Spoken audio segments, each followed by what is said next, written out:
Welcome है आप लोगों का गणित की इस क्लास में। आइए यूपी बोर्ड 2019 में पूछा जाने वाला ही इनडिफिनिट इंटीग्रेशन का एक क्वेश्चन है, अनिश्चित समाकलन कक्षा 12 मैथमेटिक्स में। तो आइए इस क्वेश्चन को कैसे सॉल्व किया जाए, आइए देखते हैं। तो यहाँ पर देखेंगे इसमें सब्स्टिट्यूशन मेथड से सॉल्व होगा, ये प्रतिस्थापन विधि का प्रयोग करेंगे। तो इसमें हमको क्या नज़र आ रहा है, कैसे सॉल्व किया जाए।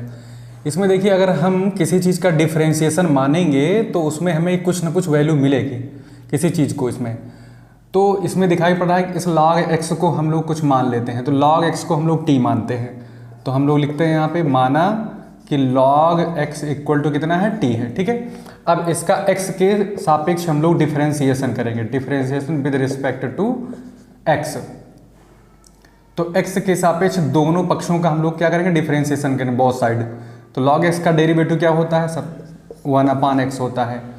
और x के लिए हम क्या लिखेंगे, dx, और इधर क्या लिखेंगे, dt। याद रहेगा, पहले log x का डेरिवेटिव निकाल लो। यहाँ पे log x का अवकलन क्या होता है, 1/x, और x वाली साइड में हम dx डालेंगे और t वाली साइड में dt डालेंगे। एक्चुअल में ये ऐसा इसलिए करते हैं क्योंकि हम लिखते क्या है, t equal to log x। ठीक है, अब dt बाई dx निकालेंगे जब हम, तो ये आएगा 1/x आएगा। फिर क्रॉस मल्टीप्लाई कर लेंगे तो dt इक्वल टू क्या हो जाएगा, dx का 1 से मल्टीप्लाई हो जाएगा तो dx/x आएगा, या इसी को लिख सकते हैं 1/x dx। ठीक है, तो यहां देखिए इसमें हमारे पास क्या चीज आ रहा है, अब हम इसका प्रतिस्थापन करने जा रहे हैं। तो कैसे प्रतिस्थापन करेंगे वो यहां देखते हैं।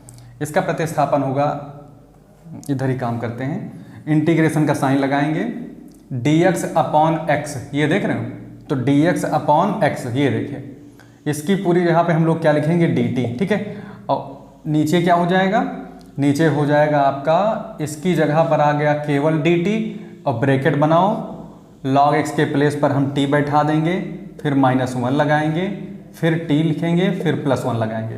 अगर ऊपर कुछ नहीं लिखा दिखाई दे रहा dt के अलावा, तो dt के बगल में 1 ले लीजिए आप। वैसे भी यहाँ देखिए 1 dx/x की जगह dt, तो 1 dt, तो 1 dt है। अब हम लोग क्या करेंगे, इसका पार्शल फ्रैक्शन करेंगे।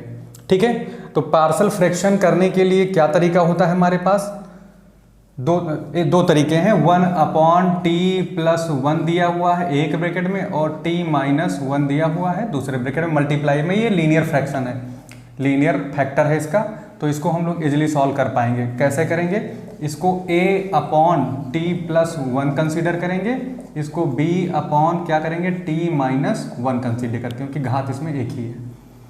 इसके बाद हम लोग क्या करेंगे, इसका एलसीएम ले लेंगे, तो 1/t+1 आएगा और t-1 आएगा, इक्वल टू क्रॉस मल्टीप्लाई करेंगे यहाँ पे इन दोनों का एलसीएम लेकर, t+1 और t-1 का।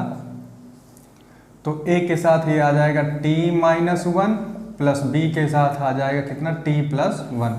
अब इसको इससे कैंसिल कर दीजिए, तो 1 इक्वल टू क्या मिलेगा, a, उसके बाद में इसको मल्टीप्लाई कर लेते हैं अंदर, at - a plus bt plus कितना लिखेंगे, b। ठीक है, अब हम क्या करेंगे, यहाँ पे देखिए t को इकट्ठा कर लीजिए पहले। तो t को इकट्ठा करेंगे, यहाँ दिख रहा है, तो a plus b, t common हो जाएगा इसमें। ठीक है, और इसमें हम लोग ले लेंगे -a और प्लस कितना, b। अब देखिए यहाँ पे t का कॉफिशिएंट इधर कितना है, t का कॉफिशिएंट 0t। ठीक है, तो t दोनों पक्षों में t के घातों की तुलना कर लेंगे, तो यहाँ t के साथ में ये बैठा हुआ है और यहाँ t के साथ क्या है, 0, तो हो जाएगा a plus b equal to 0, या इम्प्लाइज दैट a की जगह पर कितना, -b। Equation number first. इसके बाद क्या करेंगे हम लोग, -a और प्लस b तथा एंड a माइनस का प्लस का b इक्वल टू कितना लेंगे, 1, क्योंकि यहाँ पे t नहीं है, तो ये अचर पद है, तो अचर पद का यहाँ पे 1 आ जाएगा। अब इसके बाद जहाँ a है वहाँ हम चाहें तो -b रख सकते हैं, या जहाँ b है वहाँ हम चाहें तो -a रख सकते हैं। इसको थोड़ा सा चाहे b के टर्म लिख लीजिए, तो b इक्वल टू -a हो जाए। तो पहले -a ही खोज लेते हैं, तो -a को -a ही रखो और b के जगह पर -a रख दो, इक्वल टू 1। इम्प्लाइज दैट दो लोग माइनस के हैं, तो दो लोग माइनस के a हो जाएंगे, इक्वल टू 1। तो यहाँ से हम लोग इम्प्लाइज दैट करते हैं, a की वैल्यू क्या आ जाएगी, माइनस का हाफ आ जाएगी। ठीक है, इसलिए b की वैल्यू हम लोग क्या निकालेंगे, ये माइनस का a टाइम्स है, यानी कि माइनस लगाओ और a की वैल्यू उठा के रख दो, कितना आ जाएगा, पॉजिटिव का हाफ। ठीक है, a और b दोनों मिल चुके हैं। अब यहाँ पर ये वैल्यू हम लोग पुट कर देंगे। तो आइए वहाँ हमने पार्शियल फ्रैक्शन कर लिया, यहाँ आंशिक भिन्नों में इसको तोड़ लिया,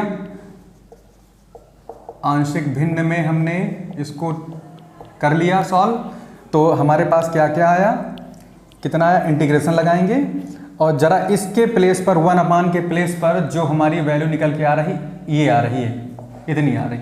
अब दोनों साइड इंटीग्रेशन का लगा के समझेंगे अगर, तो इंटीग्रेशन लगाएं तो ए की वैल्यू लिखेंगे कितना, ए की वैल्यू है माइनस का हाफ, तो माइनस का हाफ बाहर आ जाएगा, या ऐसे लिखिए माइनस का कितना हो जाएगा, हाफ, तो माइनस का हाफ ये हो गया, और क्या लिखूं, t+1, ठीक है। और उसके बाद में b की वैल्यू क्या है, हाफ है, ये देखिए 1/2 है, b की जगह पे 1/2 के साथ आपका t-1 आ जाएगा, ठीक है। और पूरा ब्रैकेट बंद, और यहाँ क्या हो गया, dt बाहर बैठा हुआ है, यानी 1/t-1 t+1 के प्लेस पर हमारा ये पूरा रिप्लेस हो गया चेहरा। उसके बाद क्या करेंगे हम लोग, इसमें हाफ कॉमन ले लेंगे, ठीक है, हाफ कॉमन ले लेंगे तो हम चाहे तो इसको पहले लिख सकते हैं, ये वाली वैल्यू, तो समाकलन बनाइए और dt/t-1 कर लीजिए, और उसके बाद माइनस इसको बाद में लिखिए तो 1/t+1 हो जाएगा। फिर यहाँ हम लोग इसके साथ भी dt लिख लेंगे, इसका भी समाकलन कर लेंगे अलग अलग, दोनों का समाकलन, और हाफ आपका पूरे में बाहर रखा हुआ है। अब इसका समाकलन क्या हो जाएगा, हाफ हो जाएगा, और ये क्या होता है dt/t-1, अगर लीनियर इक्वेशन है तो ये log t-1 कहलाएगा, तो लिख दो t-1 और फिर माइनस का log कितना हो जाएगा, t+1, ठीक है, ये हो गया हमारा। अब चाहे तो इसको log m minus log n की एक प्रॉपर्टी होती है, तो लिख सकते हैं हाफ log मॉड में m ऊपर n नीचे है, तो यानी क्या हो जाएगा t-1 और यहाँ हो जाएगा t+1, ठीक है, प्लस कांस्टेंट। इसके बाद क्या करेंगे, इसको थोड़ा और आगे बढ़ा देंगे, फिर t की वैल्यू क्या मानी थी हमने, log x मानी थी, तो यहाँ पे हम लोग उठा के log x रख देंगे, तो कितना हो जाएगा, हाफ हो जाएगा, log हो जाएगा, और t की जगह पर क्या हो जाएगा, log x-1, और नीचे क्या हो जाएगा, log x+1 प्लस कांस्टेंट। यही हमारा क्या हो जाएगा, आंसर हो जाएगा। This is our answer.